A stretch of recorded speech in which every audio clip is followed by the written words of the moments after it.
Hello guys, nasa Bulacan pa rin tayo.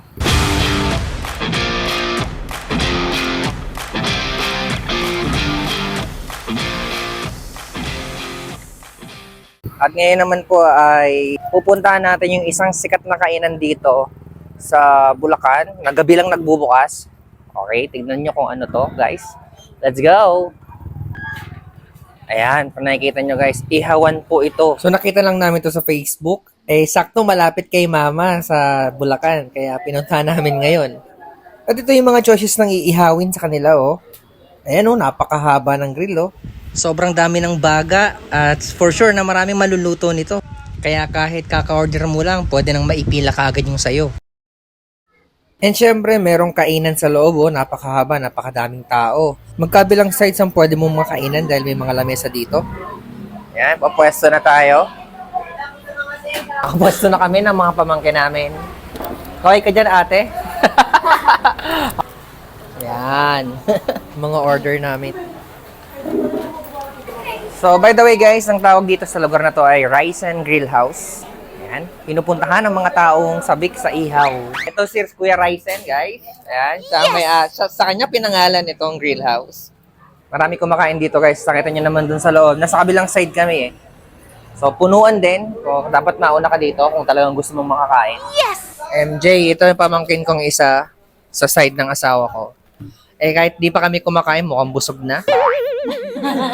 Gutom ka ba? Di pa. Hindi pa, pero kakain na tayo. Okay, Jay, okay lang yan. Kumain lang tayo ng kumain.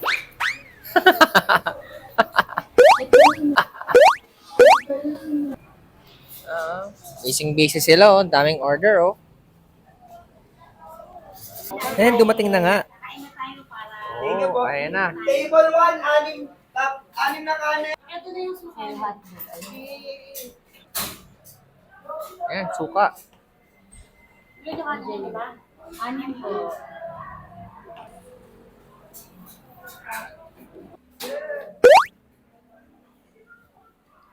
Kain na naman? Hindi, dinner naman. Kanina kasi lunch. Okay, let's eat guys. With matching sabaw. Suka ba na yung ulo?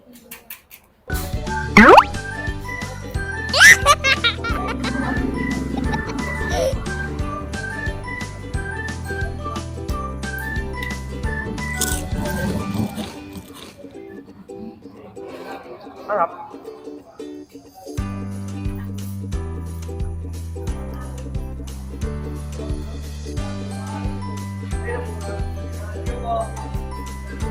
Nakita yung suka.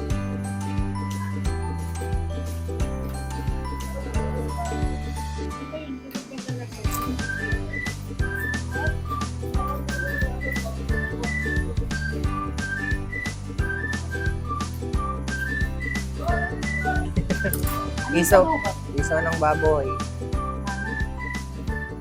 Parang sabaw ng mami. And tapos na kami kumain, guys. Woo! Masarap, masarap. So, dito po yan sa Baliwag, Bulacan.